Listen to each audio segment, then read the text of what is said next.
week is all about getting to know your subject.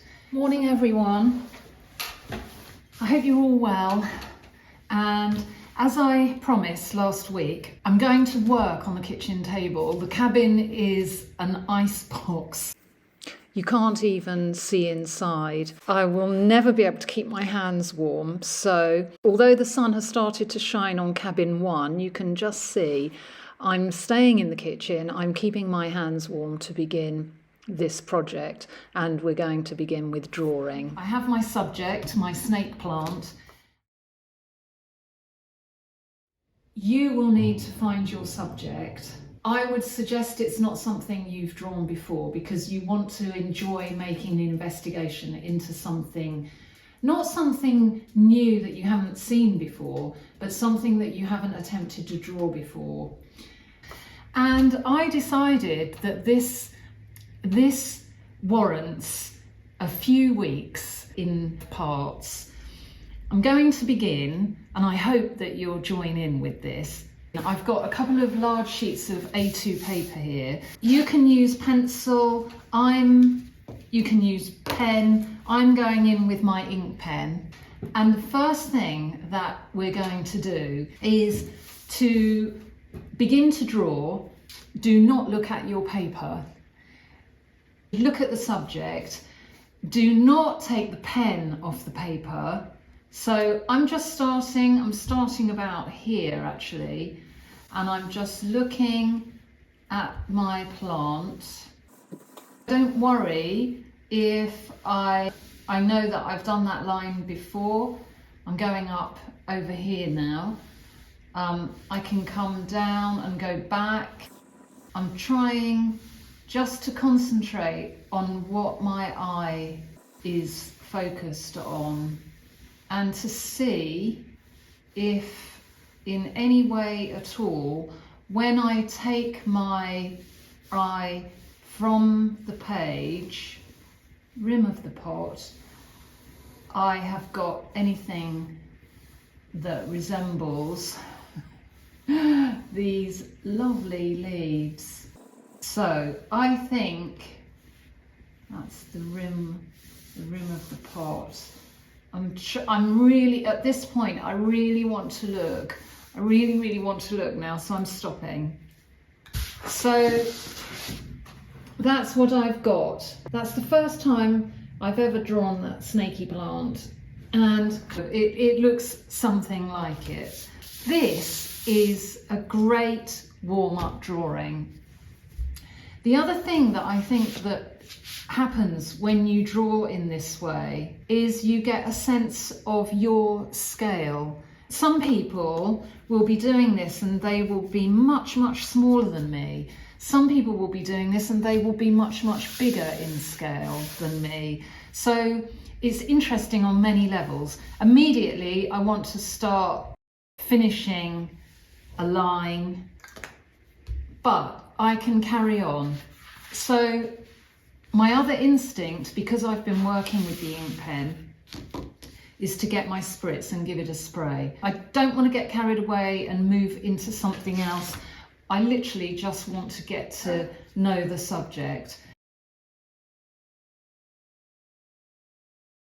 So this is just an outline, there's no detail. There's so much interest on these, such lovely pattern. What I could do is go again and just take one leaf, one section. Again, I won't look at my paper. I'll try and concentrate on the leaf, just that leaf shape. So here goes. We've got this pointy bit at the top. That's what I can see of the other leaf coming in. Then I'm aware that there's some banding. The marks are tremendous actually. It's like a little landscape on there. And there's another, now I've looked down. That was my point at which I looked down.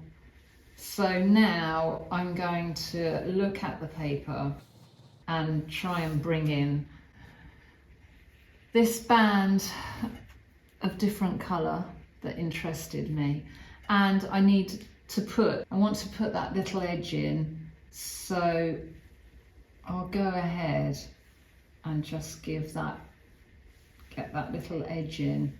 So already, having just thought, I like the shape, I like the colour, I like the pattern, I've never really looked at it in this way as a subject for drawing. I can tell already there's a lot here. This patterning is absolutely super.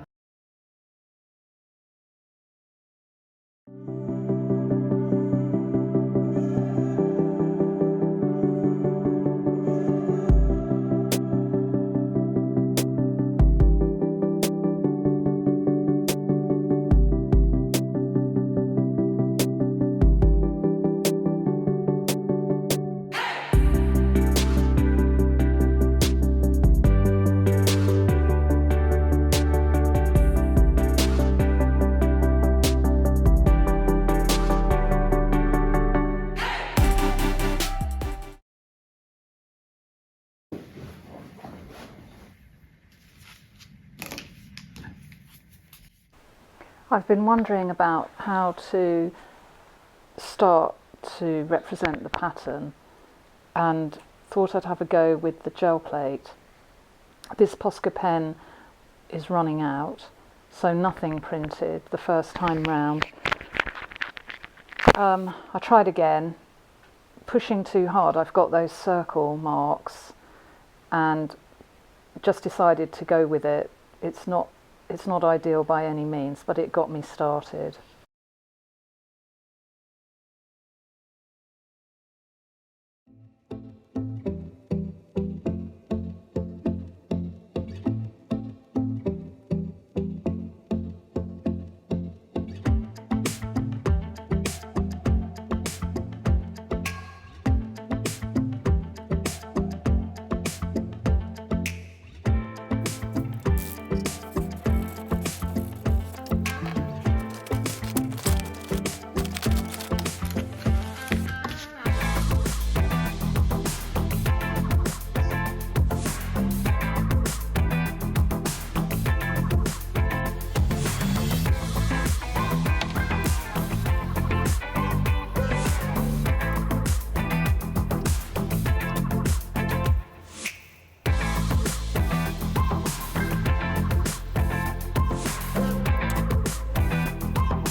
It's a really crispy, cold day. We're out on the common in Tunbridge Wells. Well, this is just a little bit of it. Colours look glorious. That against the sky, the copper, is tremendous. So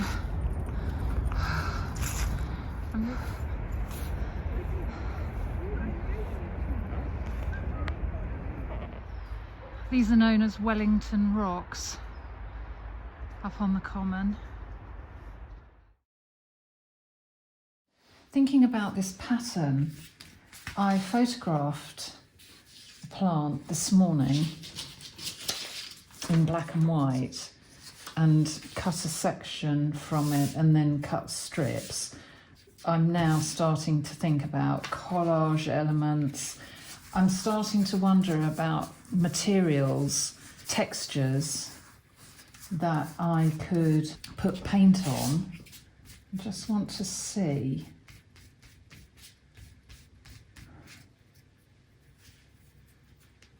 What would happen? I'm not fussing. This is not some perfect, as usual. I'm not looking for any kind of perfection here. It's just a lovely space to experiment.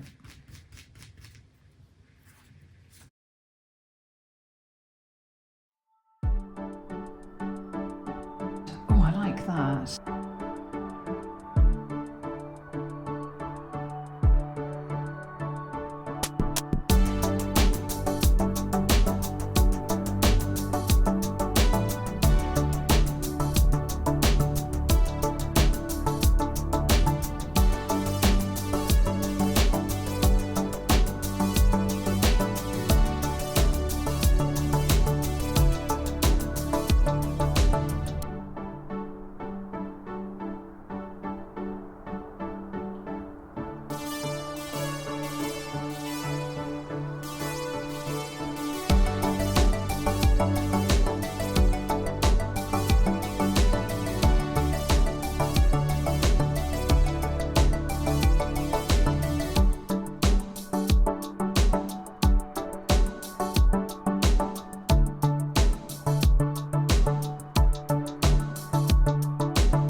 I've put in black paint, I've used white paint.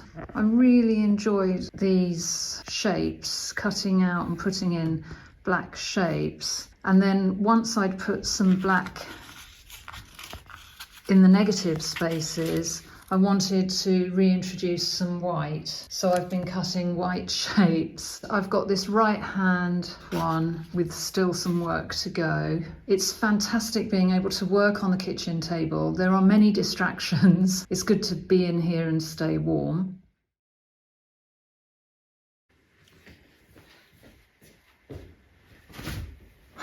A last little session on the monochrome sheet today, I think. I've practically, I don't know how much of that you can see, but I'm getting to the point where I need to stop. I could keep going. It's really hard to know when to stop. I've managed to get some overspill on my second sheet, but I'm not going to worry about that at all. In fact, it might be quite a good thing. It's no longer a blank page. There are already some nice marks there to carry on with. In part 2 next week, we're going to use that sheet. If you're joining in, if this is too big and you want to work half this size, it doesn't really matter. The main point for this week was to get to know your subject, and I'm really happy with how I've got to know the subject. I've discovered elements here, elements of contrast that I really like, that I hadn't really given enough thought to. I really particularly like these sharp points that contrast with the thickness. The skinny point contrasts with the thickness of the leaf. The band, the solid band stripe of colour on the edge of the leaf contrasts to the broken pattern, intricate muted pattern that is on the leaf. the back of the leaf and the front of the leaf are interesting, are different. That is very different to that. Contrasts in the fact that the simplicity from a distance, especially the simplicity of the shape, is strong and powerful, and yet when you come in, it's so complicated, it's so interesting. There's so much more going on that you're not aware of from a distance. And I like also the fact that it's vertical in its presence, and yet within this patterning we've got horizontal bands. So I've really enjoyed it. I'm really continuing to enjoy it, and I'm so, having spent these days in monochrome, I'm really looking forward to moving on to colour. So part 2 next week will be all about colour. As well as the A2 sheet, I'm going to use my A4 sketchbook. Use whatever sketchbook you're comfortable with. I hope you've made some discoveries. I particularly liked I really like that moment. They're the moments, they're the discoveries that come from working in this way, from just being pretty free, not worrying, not thinking it's anything, it's not precious, it's just an investigation, it's just seeing what might come, seeing a direction unfold, not overthinking really. So thank you for watching this week. I hope you'll come and join me next week for part 2 in colour, and have a lovely new year, and be creative, and I will see you next week. Thanks for watching. Bye for now.